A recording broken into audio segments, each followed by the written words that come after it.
Welcome to BNEWS Weekly. I'm Phil Gallagher, along with BNEWS Director Rich Hosford, BNEWS reporters Tad Stefanak and Robert Paris, Peter Brown with the weather, Gretchen Carey with Community Calendar, and Anthony Matos with sports. Thank you for joining us. Burlington Town Meeting voted to appropriate funds made available from a federal COVID relief fund to amend the FY22 operating budget to bring it closer to where it had been before the impacts of the pandemic. Assistant Town Administrator John Denizio told the town's legislative body that the town is set to receive an $8.5 million allocation from the American Rescue Plan Act and had already received roughly half the funds. The American Rescue Plan Act authorizes money to cities and towns through the Coronavirus State and Local Fiscal Recovery Fund. Denizio said the plan is to use $1.5 million of the funds to bring a variety of department budgets close to where they would otherwise have been if cuts were not made due to a lack of local receipts resulting from the economic slowdown seen during the height of the pandemic.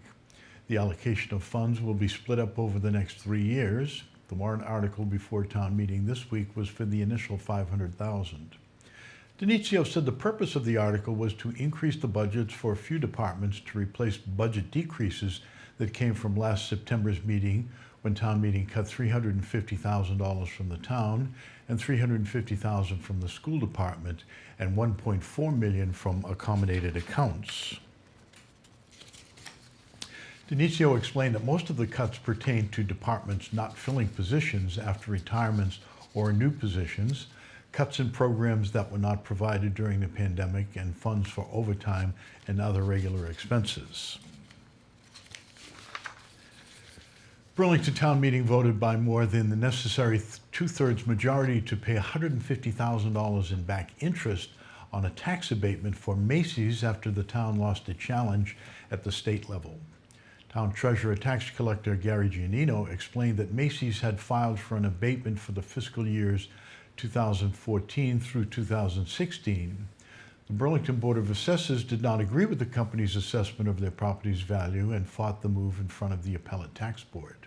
The town, however, lost the argument and had to pay Macys back $246,000 in taxed funds. The court essentially split the positions of both parties. The payment due also carried interest, which came out to be $150,000 voted on by town meeting. The decision to pay the interest generated very little discussion at town meeting, but was a hot topic at the September 22nd Ways and Means meeting, where the town's financial leaders said they were very unhappy with both Macys' actions and the Appellate Tax Board's decision. Ways and Means member David Tate said the administration is not happy with the decision and felt that, hey, they had a strong argument before the courts that just didn't go the way the town felt it should. Tate added that Macys currently back in court fighting for a similar decision for fiscal years 2017 through 2020, and he believes the town has a stronger case this time around. Former assessor Jim Doherty, who is currently contracted with the town as the town appraiser assistant assessor after retirement, was even more blunt in his words about the company. He said Macys, and I quote, had not been an honorable citizen of this commercial community. Doherty added that he had heard Macys had been in talks with a large developer about the possibility of doing a major project at the parcel, and that includes mixed use and possibly residential units. This, he said, was further evidence their claims that they require an abatement based on the value of the property were insincere. Here he is on the subject. I think the community really needs to come to grips when these type of people operate one way off camera, not in town meeting, and in my opinion, don't want to pay a fair share of their property taxes that operate this community, but yet want to come and propose these major developments at the same time they're alleging the property is almost valueless as it relates to any additional expansion on the site. So sorry for the long-winded answer, but I think you're going to hear more about this. I think I would like to make a recommendation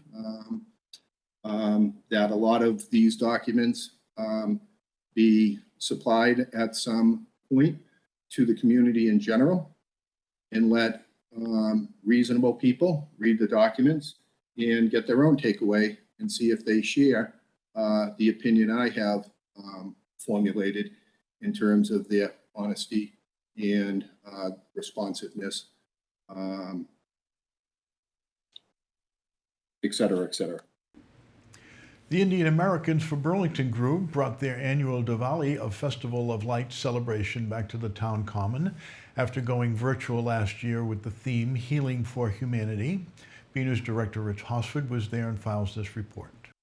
After taking a year off and going virtual due to the pandemic, the Burlington Town Common was once again alive with bright colors, enthusiastic dancing, beautiful art, and tasty food for the Indian Americans for Burlington's annual Diwali celebration.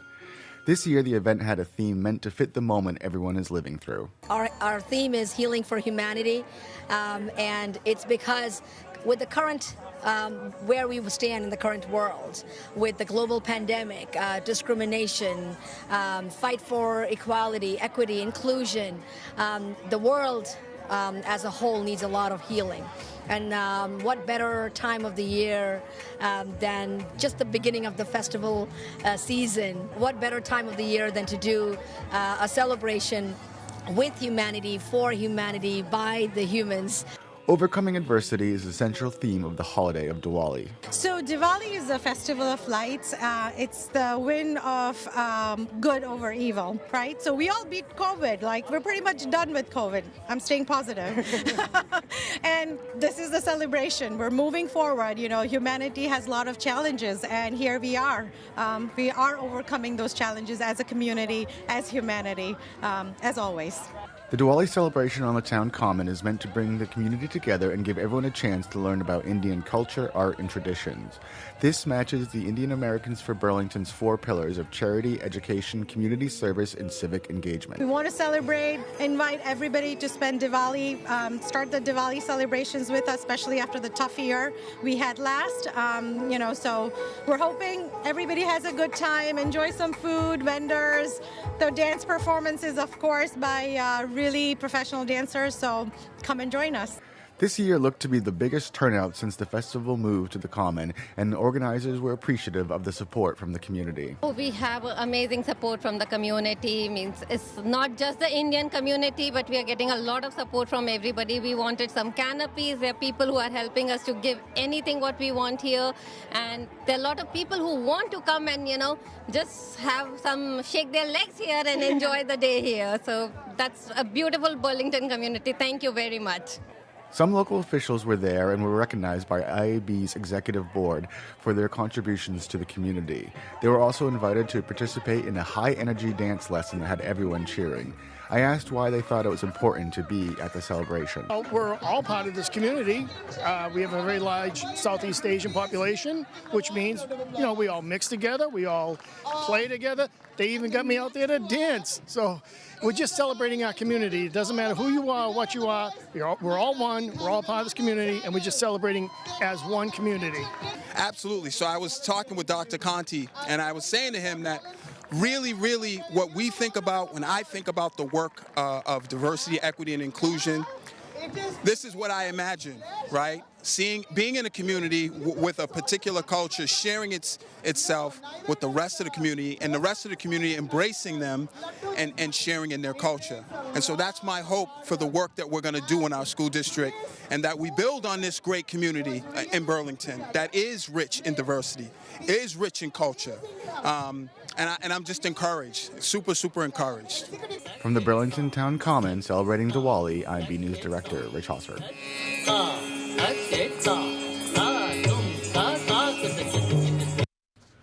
One more item from town meeting this week. The legislative body voted by more than the necessary 2/3 majority to appropriate $15 million for the purpose of funding the cost of design, construction, programming, and configuration of a filter addition for the Mill Pond Water Treatment Plant. The filter is meant to remove PFAS from the water supply. PFAS are a family of man-made chemicals used for nonstick coatings and firefighting foams, among a list of other products. Manufacturing of certain PFAS was discontinued in the U.S. decades ago. In May, it was reported the Massachusetts Department of Environmental Protection issued a new regulation setting the drinking water standard for 6 PFAS at 20 nanograms per liter, equal to 20 parts per trillion, according to the Burlington Department of Public Works. According to them, recent testing of the Vine Brook and Mill Pond treatment plants detected PFAS at levels of approximately 40 parts per trillion. The EPA is at 70 parts per trillion, so the Massachusetts is arbitrarily placing their own limits. During town meeting, DPW Director John Sanchez said he had been hearing a number of questions about the project he wanted to address. The main question was why build a new filtration system to address the issue if the town is in the process of connecting to the MWRA for its water. Sanchez said that while the town does have a connection through Lexington that is currently running, it does not supply enough water to meet the needs of the town. Currently, it supplies 1 million gallons per day, while the town uses roughly 3 million gallons per day and can at times exceed 5 million per day, particularly at the height of summer. The second phase of the MWRA connection through Arlington will have the capacity to supply up to 6.5 million gallons per day, but that project, Sanchez said, likely won't be completed until 2024. The filtration system would therefore provide much-needed redundancy of safe drinking water in the meantime. Further, Sanchez said that while the plan is to abandon the Vine Brook plant, they do expect to keep the Mill Pond Treatment Center operational into the future. One reason is due to this redundancy in case there is an issue with the MWRA water or its connection. Another is that by using our own water from the Mill Pond, the town will save about $1 million per year by requiring less from the MWRA. Incoming sixth graders to Marshall Simons Middle School have been welcomed by older students with a special orientation and mentoring program called Where Everyone Belongs, or WEB. In the latest Society and Community segment, we take a look at the program. Let's check it out.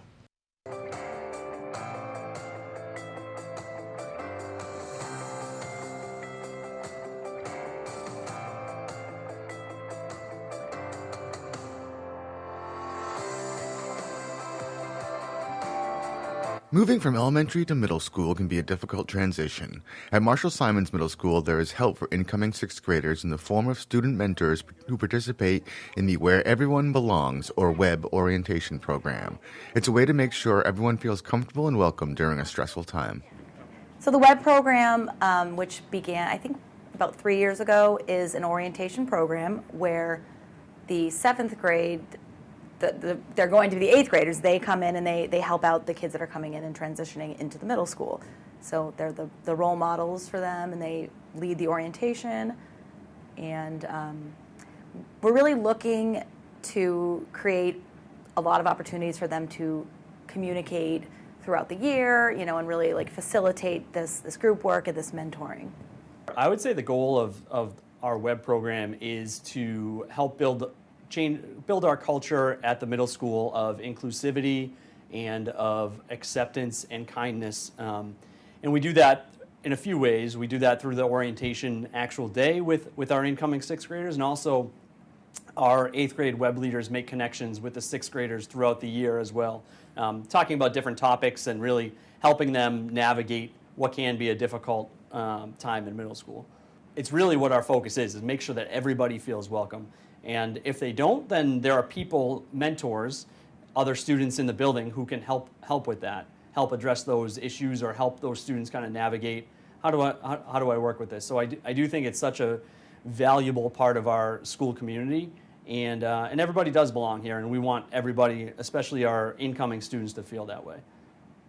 The advisors say there is also something special about students helping students. The benefit of peer-to-peer, I think, is that these sixth graders will feel way more comfortable being open and talking to the eighth graders as opposed to talking to adults. Not that they won't, but I do think that there's a level of comfort when you're talking and having a conversation with somebody who is more at your age level. The program appears to be working. Yeah, and I think over the last few years, I think you've seen kind of a shift in how comfortable our incoming sixth graders are. I mean, it's coming from 4 different smaller elementary schools to a bigger building, and changing classes for the first time. There are a lot of things that go into that transition, and I do think that our leaders do a good job of making that transition easier. I asked some of the participants why they think the program is important. Well, the importance is that, everyone matters here, and you don't want anyone to feel left out because you don't really know a person that well until you start talking to them. So just because how they look or how they act, it doesn't say anything about them. So you have to get to know them more. Oh, there's no reason to exclude anyone because we're all the same, even if we look different or just are different, because we're all the same and it doesn't matter. We just need to include everyone. I feel like we would be building a community so that they all feel welcome and safe, and so that they could all make new friends and meet people who could be just like them.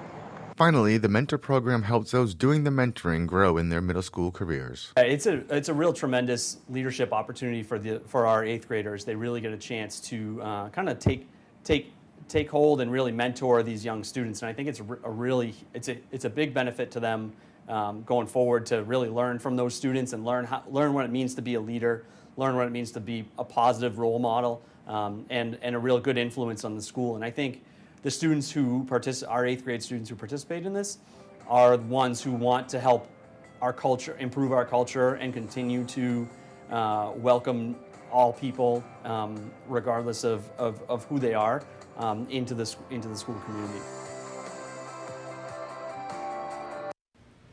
One of the 2 recent subcommittees created by the Select Board has been filled. On Monday night, the board announced the representatives appointed by the School Committee and the Burlington Equity Coalition to the new Diversity, Equity, and Inclusion Subcommittee and voted to approve 2 at-large members. Member Nick Priest said Carl Foss would be representing the School Committee, and Nancy Bonacera of Burlington Against Racism will be representing the Equity Coalition.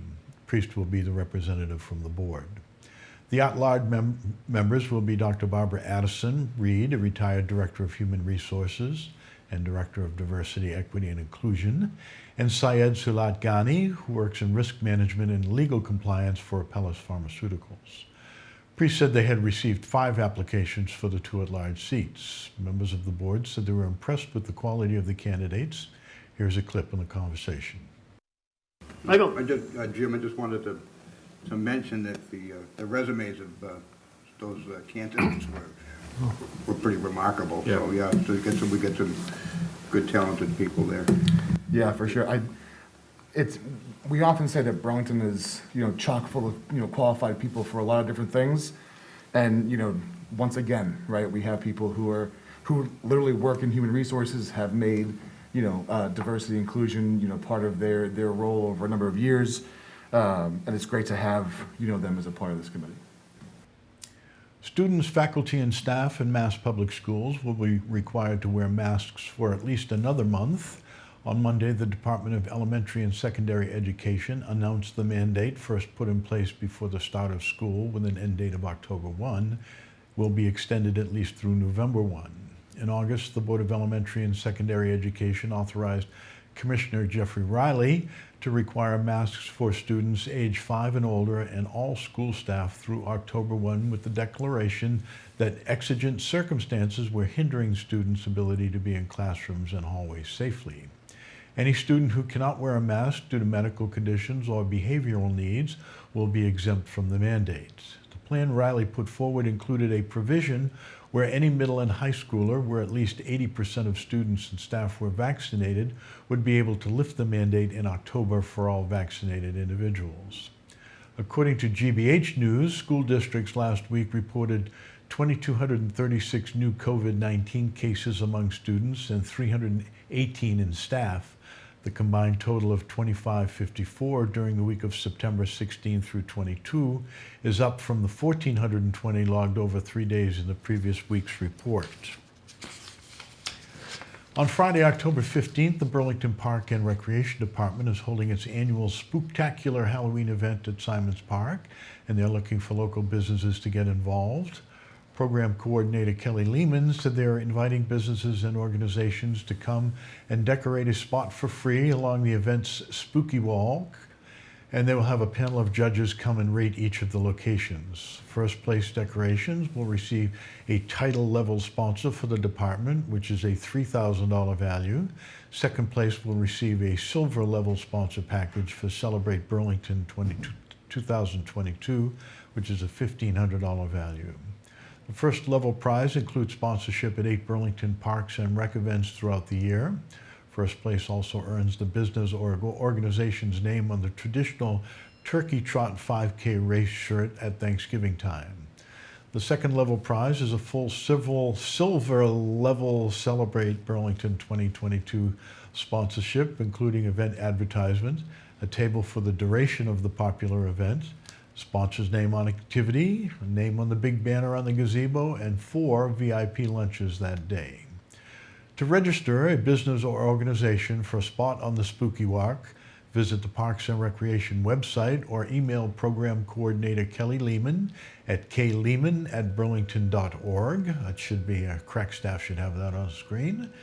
The event is set to feature the popular Jumpin' Pumpkin and Donut on a String, along with a new Candy Cane Drop, Candy Crane Drop, where a tree crane will be dropping loads of candy onto the Simons Park fields. Following the candy drop, the kids will be set out to collect the treats by age group. The Burlington Parks and Recreation Department is also on the lookout for sponsors for the annual pumpkin decorating activity. And as always with this Halloween-themed event, children and adults are encouraged to wear their Halloween costumes. We go now to BNEWS weatherman Peter Brown to check out this week's forecast and see if the fall weather is truly here to stay. We'll also check out the community calendar with Gretchen Carey to see what's happening in Burlington. Well, hello everyone. This is Peter Brown to look at your weather for the next 7 days. Here we are heading into the heart of fall, heading into October. I know it's hard to believe that we are that far along in the year, and we definitely have some October-feeling temperatures and conditions coming up for the next 7 days here in the Burlington area. Now, starting out on Friday, looking at our almanac, our average highs at this time of the year should be in the high 60s to right around 70, and it's actually going to be quite a bit cooler than that. We're going to probably be seeing temperatures only down in the low 60s to start out our period, and pretty cool as we head into the weekend as well. If you're out and about in the Burlington area late in the evening, you probably want to bring a jacket or a heavy sweater with you, as temperatures are going to be way down in the 40s. So this is the real type of temperatures that we haven't been feeling since late April or early May. So fall is definitely here, and it's here to stay. Now, as we round out our period getting in towards next Thursday, we should be seeing average highs at this time of the year in the mid-60s, and we're probably going to be right around there, maybe a few degrees actually warmer than that as we head towards the end of the period. So that's nice. Have some very nice conditions as we go into the first week of October here in the Burlington area. And of course, as you notice now, the days are getting ever so shorter as we head further into fall. So as we go ahead, let's take a look at those 7 days of weather and precipitation coming up for here in the Burlington area and see what the Climate Prediction Center is calling for us. And we're going to take a look at our temperature map first. And again, this is pretty much what I'm seeing. We're expecting temperatures in the Burlington area and most of New England and most of the Northeast in general to be near normal, and that's pretty much what we're going to see. So again, nothing really too cold, nothing really hot. So, and again, going to start out that period though a little bit chilly, so a little bit below that, but then again we're going to probably average that out as we get in towards next week and the next work week, where we see temperatures getting up again back towards 70. Now as we look at our precipitation chances, this is something nice to see. We're going to be looking at below average precipitation. We may see a few showers in here maybe on Sunday, and then as we get towards the end of the period on Thursday, but nothing heavy. So let's go ahead and take a look at those 7 days of weather coming up here in the Burlington area. And again, starting our period on Friday, going to be pretty chilly in the morning out there, and pretty cool day out there with a light northerly wind and temperatures only in the low to mid 60s. And again, as we head into the weekend, we're going to continue that trend. And we may see the introduction of maybe some steadier showers on Sunday as a weak low pressure center moves by to our south. That could actually, if that does materialize, that could actually hold temperatures down into the upper 50s to around 60. So Sunday could be a pretty chilly and raw day around here in the Burlington area. We're going to have to see. Doesn't look like that's a sure thing right now, but just keep it in mind. However, starting out the work week again, looks like the sun is going to come back and temperatures are going to be, again, about average in the mid to upper 60s. And as we head towards the end of the period, getting back up towards 70 as we see maybe a couple of little spot showers pop up by Thursday. So everyone, get out there, enjoy the beautiful fall weather, and have a great week.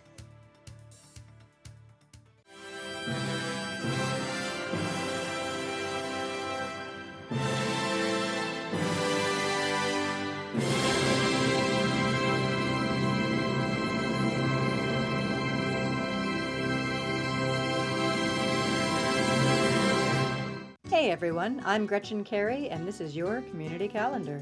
Grab your pumpkins. October 1st through the 31st, Burlington's People Helping People are having their 7th annual Pumpkin Patch. For more information, go to peoplehelpingpeopleinc.org/pumpkin patch. Head on out to a movie. On Friday, October 8th at 8 p.m., the Merrimack Valley Pavilion in Tewksbury will be having a family movie night. They will be showing Disney's Bolt. Everyone is welcome to the event. For tickets, go to playatmvp.com. Enjoy some family entertainment. On Saturday, October 9th at 1 p.m., the Burlington Public Library will be having the Pumpernickel Puppets come in and perform a show. Pre-registration is required. To register, go to burlingtonpubliclibrary.org. I'm Gretchen Carey, and that was your community calendar. The BHS Red Devils have been hard at it this fall season. For all the latest action, we go to BNEWS sports reporter Anthony Matos for this week's sports report. Hey everyone, I'm Anthony Matos, and this is your weekly sports report. The battle continues for the Red Devils as we enter the month of October. Let's check out what's been happening at BHS. Burlington football is headed to Belmont High School for a matchup with the Mortars on Saturday, September 25th. We have some highlights. Harris Field is where the Red Devil football team was as they faced off against the Belmont Marauders in a Middlesex League matchup. In the first drive of the game, Burlington's running back, Adam Eldeeb, had a 65-yard rushing touchdown.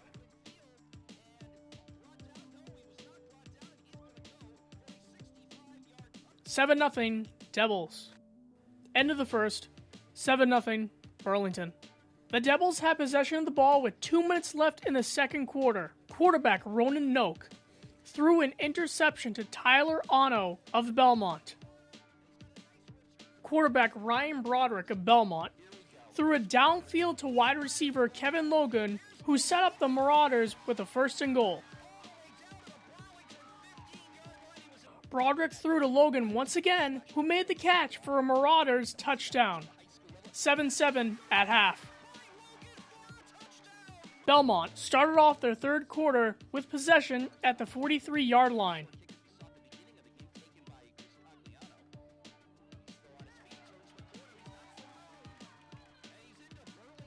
Broderick handed it off to running back Adrian Garun for a Marauders touchdown, 14-7.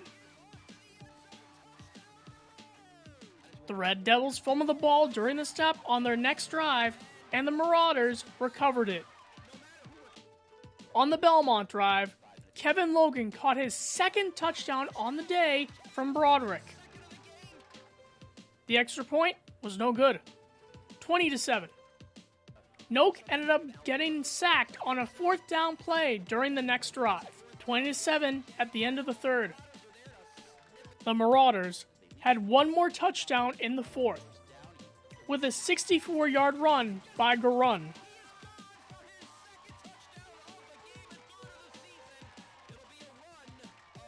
$26-7. 2-point attempt was no good.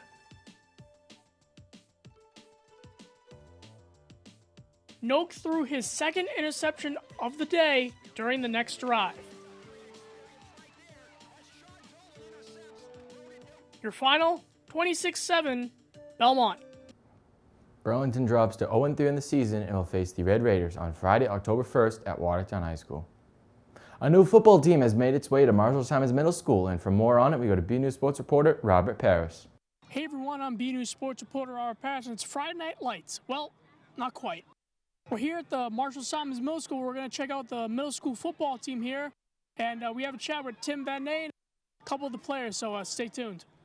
Marshall-Simons Middle School was packed with fans at the Brush Field as they were cheering on the new Burlington Patriots middle school program led by Tim Van Ney. We're new to the league.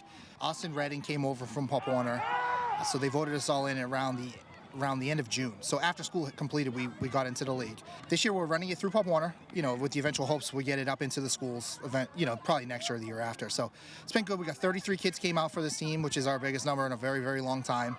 So numbers have been great. We've been able to get a lot of hockey kids back, baseball kids that play club and everything else because the schedule works out great. We play Wednesday nights, Marshall-Simons for home, and then away games at most of the high schools. Van Ney's idea for the team started to take shape right around the end of the 2021 Fall Session 2 season at Burlington High School. I talked to Coach McKay probably the end of fall 2. I brought the idea to him. He was all about it. You know, he had some questions about it, but he was into it. And then from there, I went and spoke to the president of Eastern Mass Middle School League, and he welcomed us with open arms. And then we did a town hall meeting probably in June at the high school, the varsity field, just to see kind of who was interested. And it was a ton of people showed up for that. And then we just started registration right away. Tim had his doubts on how the team was going to look like come the fall. However, the outcome couldn't have been better. I wasn't sure what to expect, and it's great because every single kid that's on this team is based out of Marshall Simons Middle School. So they're all in there together. They're all wearing the jerseys. We're not co-opted with other towns right now or anything like that. So it creates more of a community, I think, environment for these kids. Years past, we had kids from Lexington on our team. We've had Bedford kids, all that sort of stuff. So this year, it's only Burlington kids, and it's 33 of them. So it's a big team, and I think it's going to catch on. I spoke with one of the players and some of the fans who came out to cheer on the Burlington Patriots. So I play defensive end. I like to get around the corners, get a couple tackles, sacks on the quarterback and stuff like that. I've been playing football since like first grade, second grade, so I just grew up loving football. So when I found out they had a middle school team, I'm in middle school, so I was like, I'm gonna do it. You know, it's really nice. You know, the games are really fun to go to. You have a lot of fun. They're late, so get to stay out till the night, have a fun night. And yeah, it's really nice to come over here. Just so much fun to watch the game, so much people. It's fun to see Burlington win every game. I really like football in general. It's a really fun sport. That's the atmosphere part. And I'm just looking forward to hanging out with my friends. Tim is very proud of how his athletes play on the field, and it gives them a chance to experience what it's like to play under the lights before entering the high school level. The idea here is to get them prepared for high school, first and foremost, right? If they're going to play high school football, we want to give the high school the most prepared product we can give them, right? But also make it fun for the kids, make it good for the parents, just a good overall environment for everyone. From the Marshall Simons Middle School brush field, I'm Robert Paris for BNEWS Sports. Girls swimming will have a meet on Friday, October 1st against the Stoneham Spartans at Shawsheen. As of this taping, the meeting is underway. Burlington is currently 0-3 on the season. Girls and boys soccer both faced the Stoneham Spartans on Friday, September 24th, where they both lost. The girls lost 3-1 and the boys 4-0. Burlington boys headed to Wakefield on Sunday, September 25th. The Red Devils lost the meet 4-1. Both teams faced the Watertown Red Raiders on Wednesday, September 29th. We were at the girls' game, and we have some highlights. Girls varsity soccer had a matchup against the Watertown Red Raiders on Wednesday, September 29th at the Marshall Simons Middle School brush field. In the first half of the game, the battle of the Reds' defenses were stopped on both sides, as neither team allowed a goal. In the middle of the second half, freshman Savannah Scally passed it to sophomore Hannah Brody for a Red Devils goal, 1-0. Burlington finished the remainder of the game without allowing any points for Watertown. Final, 1-0, Red Devils. The boys had a 0-0 tie against the Red Raiders. Both teams will face Melrose on Friday, October 1st. As of this taping, both matches are still to be played. The girls are currently 2 wins, 3 losses, and 2 ties, and the boys are 3 wins, 4 losses, 1 tie. Girls volleyball faced Watertown on September 23rd, where they swept them in the sets 3-0. Then on September 27th, they hosted Melrose and had a heartbreaking loss of 0-3 in the sets. Finally, Wakefield came to town on September 29th, where Burlington in the sets won 2-3. The Red Devils dropped to 6-3 on the season and will face the Lexington Minutemen on October 5th. Red Devil Golf hosted the Arlington Spy Ponders on September 27th. The team lost 46-26 in the meet. Burlington headed to the Middlesex League Shootout on September 30th, where they came in second place in that match. Burlington was supposed to have a meet against Stoneham Spartans on September 28th, but it was postponed to the October 8th. The team is 4-5 in the season. It will host Wakefield on Friday, October 1st. As of this taping, the game is still to be played. Girls field hockey headed to Stoneham on September 23rd to face the Spartans. Burlington tied the game 1-1 with a goal by Jolene Russo. Then on September 27th, they hosted Watertown and lost the game 6-0. Sadly, on September 29th, they got their first win over Melrose 3-1. 2 goals were made by Jolene Russo and 1 by Fiona Noon. Burlington moves to 1-5-1 on the season and will face Wakefield on October 1st. As of this taping, the game is still to be played. Both cross-country teams headed to Melrose to face the Red Raiders on September 29th. Girls cross-country lost the meet to the Red Raiders, while the boys won 25-30. The girls dropped to 0-2 and the boys are 1-1. Both teams will have their home opener against the Stoneham Spartans on October 5th. For more Red Devil action, go to the BNEWS Sports section at bcattv.org/sports and check out our Twitter page at BNewsSports. That's all for Weekly Sports Report. I'm Anthony Matos. Back to you guys in the studio. Another week, another photo to highlight. This week we actually have 4 photos, including or showing some more beauty presented by nature. They were sent in by Mary Leach and showed the sun setting over Mary Cummings Park, with a few featuring the last evening rays peeking around the edge of flowers found in the park. Truly stunning photos. Thank you for the photos, Mary.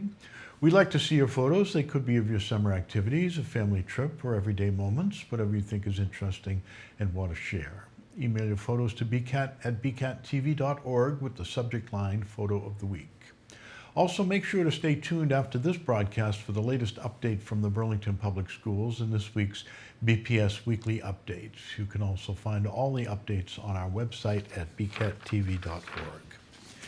That's it from the news desk here at BNEWS Weekly. I'm Phil Gallagher, along with Rich Hosford, Tad Stefanak, Robert Paris, Gretchen Carey, Peter Brown, and Anthony Matos. Thank you for joining us.